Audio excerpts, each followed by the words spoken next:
اسے جانے کیوں دلیپ پر رحم آ گیا تھا اور اس نے سونے کے حکم کے مطابق اسے مزید گولیاں نہیں ماری تھی۔ اس وقت اسے نہیں معلوم تھا کہ نیمودہ دلیپ زندہ بھی بچے گا یا نہیں۔ زندگی میں کبھی دوبارہ اس سے واسطہ پڑنے کا تو اسے خیال بھی نہیں آیا تھا، اور اب وہ ایک ایسی جگہ اس کی تصویر دیکھ رہا تھا جہاں خود مدد طلب کرنے آیا تھا۔ کیا دیکھ رہے بھیا؟ اسے تصویر کی تو متوجہ پا کر دیوا نے پوچھا۔ یہ کون ہے؟ ان کے چہرے میں آپ کی بڑی جھلک ہے۔ وہ سمجھ گیا تھا کہ دیوا کو دیکھ کر اسے شناسائی کا احساس کیوں ہوا تھا۔ سمجھو ہم ایک ہی ہیں، ایک سکے کے دو رخ۔ دیوا نے کھل کر اس کے سوال کا جواب دینے سے گریز کیا۔ مطلب آپ کے چھوٹے بھائی ہیں؟ اسے اپنے انداز کی درستگی پر اعتماد تھا۔ جانتے ہو کیسے؟ دیوا نے استفسار کیا۔ ارے نہیں، میں تو بس تصویر میں آپ کی مشابہت دیکھ کر ٹھٹک گیا۔ وہ جن نازک حالات میں دلیپ سے ملا تھا، ان کا تقاضا تھا کہ اس سے شناسائی کی بات کو سامنے نہ لائے۔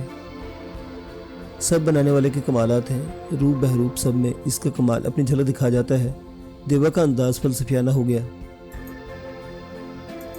یہ تو ہے، اس نے تائید کی اور اجازت طلب کرتا وہاں سے روانہ ہو گیا۔ وہ واپسی میں اسپتال کی طرف نیت سے نکلا تھا، اس لیے پہلے کی طرح میل نرس کا روپ دھار رکھا تھا اور اسے یقین تھا کہ دیوا جیسے گھاک بندے نے اس کا میک اپ میں ہونا محسوس کر لیا تھا۔ بہرحال اس سے کچھ خاص فرق نہیں پڑتا تھا۔ یہ بات دیوا بھی سمجھ سکتا تھا کہ وہ جن حالات سے دو چار ہے، اس کے لیے کھلے بندوں اپنے اصل علم میں گھومنا ممکن نہیں تھا۔ میں سجل سے ملنے آ رہا ہوں، مجھے اس سے کچھ اہم و دو ٹوک باتیں کرنی ہے، آپ اسے میری آمد کی اطلاع دے دیں۔ وہ آج بھی موٹر سائیکل استعمال کر رہا تھا اور آج بھی اس نے کالے خان کے کسی آدمی کو اپنے ساتھ رکھنے سے صاف انکار کر دیا تھا۔ اسے پوری آزادی سے اسپتال کا رخ کرتے ہوئے کسی جھجک کا شکار نہیں تھا، بس اس بات کا خیال رکھا تھا کہ کوئی اس کے تعاقب میں نہ ہو۔ اسے خوشی تھی کہ دیوا نے ایسی کوئی غلطی نہیں کی تھی۔ کیا کوئی خاص بات ہے؟ دوسری طرف سے کال سننے والی فردوس کو اس کے لہجے نے ٹھٹکا دیا۔ وہاں پہنچ کر بتاتا ہوں۔ اس نے کال منقطع کر کے سپیڈ میں اضافہ کیا۔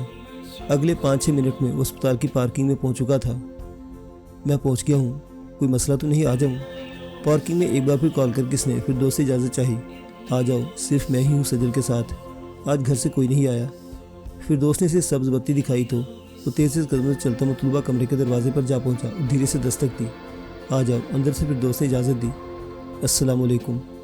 وہ دروازہ دھکیل کر اندر داخل ہوا اور بلند آواز میں اندر موجود دونوں نفوس کو مشترکہ سلام کیا۔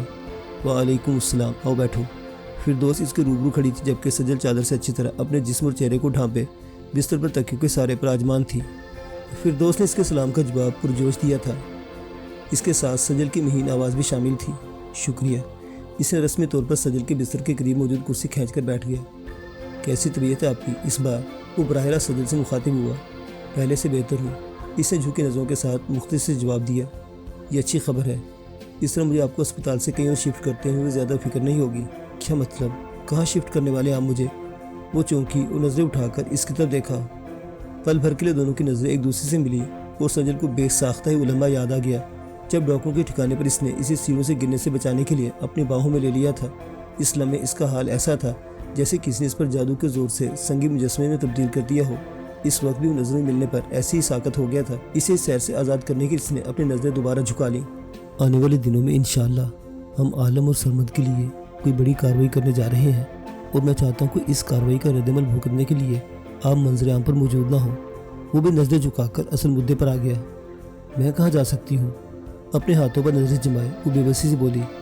آپ صرف ہاں کریں، جگہ کا کوئی مسئلہ نہیں ہے، میں آپ کے لیے بہت اچھی اور محفوظ پناہگاہ کا انتظام کر دوں گا۔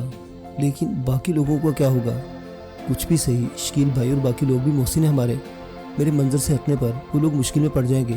وہ انہی باتوں کو دہرا رہی تھی جو پہلے بھی اس سے کر چکی تھی۔ کوئی محسن نہیں ہے وہ آپ کے، اپنے مفادات کی خاطر آپ کی مشکل بنانے میں پورا حصہ لیا ان لوگوں نے۔ آپ کی وہ شکیل بھائی جنہیں آپ اپنا ہمدرد اور بےخواہ سمجھتی ہیں، وشنا کے ساتھ مل کر باقاعدہ سازشیں کرتے رہے ہیں۔ وہ سجل کی باتیں سن کر پھٹ پڑا۔ آپ کس بنیاد پر یہ الزامات لگا رہے ہیں؟ سجل کا لہجہ بلند ہو گیا، جبکہ فردوس بھی کچھ پریشان سی اس کے قریب چلی آئی۔ گل خان سے ملا تھا میں، اس نے یہ ساری معلومات فراہم کی ہیں مجھے۔ شکیل اور وشنا کی ملاقات کا گواہ ہے وہ۔ اپنے کانوں سے سب کچھ سننے کے بعد اس غیرت مند آدمی نے شکیل کی ملازمت چھوڑ دی اور اب محنت مزدوری کر کے اپنا پیٹ بھر رہا ہے۔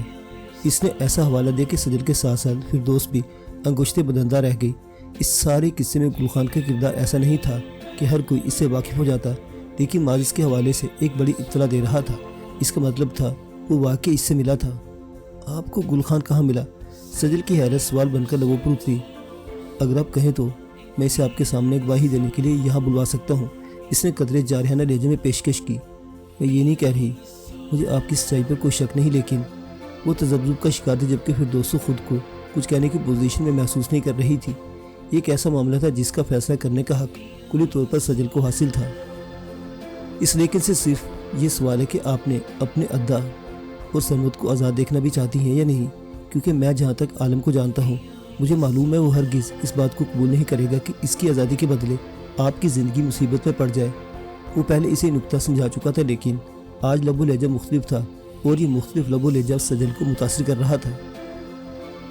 جب آپ کوئی فیصلہ کر لیں تو مجھے مطلع کر دیجیے گا۔ کوئی بھی عملی قدم اٹھانے کے لیے آپ کے فیصلے کی بہت اہمیت ہے۔ میں نہیں چاہتا کہ اپنے ساتھ کئی لوگوں کی زندہ داؤ پر لگانے کے بعد میں ان دونوں کی رہائی کا انتظام کروں اور وہ آپ کو مشکل میں دیکھ کر دوبارہ از خود گرفتاری دینے پر مجبور ہو جائے۔ اس سے بالکل دو ٹوک بات کر کے وہ اپنی جگہ سے کھڑا ہو گیا۔ آج تم اتنے غصے میں کیوں ہو؟ فردوس دیکھ رہی تھی کہ اس کے لب و لہجہ سجل کو خائف کر رہا، اس لیے اسے ٹوکے بنا نہیں رہ سکی۔ میں غصے میں نہیں ہوں، میں صرف حقیقت پسندی سے کام لے رہا ہوں، اور ان سے بھی یہی چاہتا ہوں کہ وہ یہ نام نہاد معاشرے کے خوف سے آزاد ہو کر وہ فیصلہ کرے جس میں سب کی بھلائی ہے۔ اس نے لہجے کو نرم کر کے اپنے رویے کی وضاحت دی اور قدم دروازے کی طرف بڑھائے۔ سنیے ذرا، ایک منٹ رکیے۔ سجل کی پکار نے اس کے قدموں کو زنجیر کیا۔ میں آپ کی تجویز قبول کرنے کو تیار ہوں، لیکن میرے ساتھ ساتھ آپ کو اعظم کے لیے بھی انتظام کرنا ہوگا۔ اس نے جیسے کہ مسئلہ جاں فضا سنایا تھا، وہ تیزی اس کی طرف پلٹا اور بولا، یہ تو کوئی کہنے کی بات ہی نہیں، لازمی سی بات ہے، جہاں ماں ہوگی وہیں بچہ بھی رہے گا۔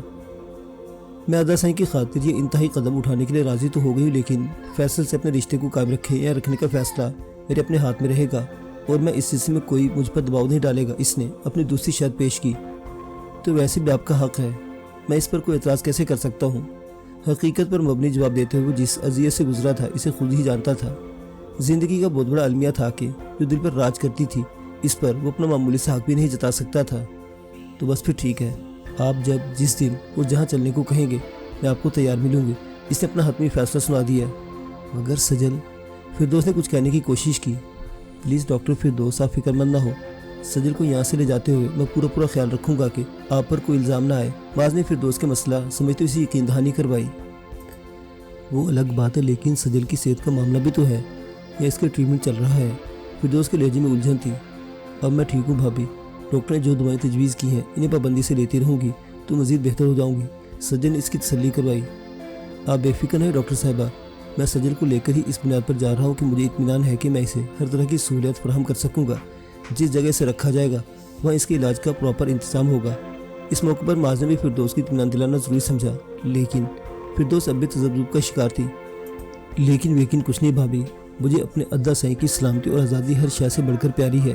اگر ادا سائی کا معاملہ حل نہیں ہوا تو دنیا کا بہترین علاج میں مجھے صحتیاب نہیں کر سکے گا۔ سجل کے دو ٹوک فیصلے کے بعد فردوس کے پاس مزید اعتراض کی گنجائش نہیں تھی۔ اس نے سجل پر ایک شکوہ کناں نظر ڈالی، لیکن اس کی آنکھوں میں جو التجا تھی اسے اس نے ہارنے پر مجبور کر دیا۔ اس نے آئینے کے سامنے کھڑے ہو کر اپنا جائزہ لیا۔ آنکھوں میں اب تک سرخی اور بے چینی دکھائی دے رہی تھی۔ کہنے کو وہ خود کو رونے والوں کو صفحہ ہستی سے مٹائی تھی اور ان سے ایسا بدترین انتقام لیا تھا کہ اسے یقین تھا کہ ان کی روحیں بھی ابھی تک بلبلا رہی ہوں گی۔ پھر بھی قرار تھا کہ آتا نہیں تھا۔ جسم کا یہ کھیل تمہارے لیے کون سی نئی بات ہے جو ایسے تڑپ رہی ہو؟ تم داراب جیسے وحشی کی سیج پر بھی سوئی ہوئی ہو، اور ان مردوں کو بھی اپنے جسم کی سندرتا سے الو بنایا ہے جن سے کسی مطلب کا حصول مقصود تھا۔ آئینے میں دیکھتے اس نے خود کو ہی ڈپٹا۔ شاید یہ وحشت، یہ بے چینی اس لیے ہے کہ اس بار اس کھیل میں تمہاری حیثیت کھلاڑی کی بجائے محض کھلونے کی تھی۔ تم نے پہلی بار اس بے بسی کو جھیلا ہے جس سے ایک عام سی لڑکی گزرتی ہے۔ وہ آئینے میں اپنے ہی عکس سے مخاطب تھی۔ یکدم ہی اس عکس کے ساتھ ایک اور عکس لہرایا۔ یہ عکس بشرا گلزار کا تھا۔ تم؟ وہ جانے کیوں اس عکس کو دیکھ کر لرز گئی۔ دیکھنے آئی تھی کہ دوسروں کی بربادی میں حصہ لینے والے جب خود اسی اذیت سے گزرتے ہیں تو ان کے اندر احساس کی کوئی رمق جاگتی ہے۔ وہ آنکھوں میں طنز لیے اس کی طرف دیکھ رہی تھی۔ میں تو تمہارا ساتھ دے رہی تھی، تمہیں برباد کرنے والا تو یزدانی اور عرفان اللہ کا فرستادہ تھا۔ اس نے گویا اپنی صفائی پیش کی۔ اتنی بھولی نہ بنو ڈارلنگ، اس مظلوم لڑکی کو انتقام کا لارا دے کر استعمال کرنے کی سازش میں تم پیچھے نہیں تھی۔ اس بار اس کے عکس نے سچائی کو کوڑا مارا تو وہ تڑپ کر رہ گئی۔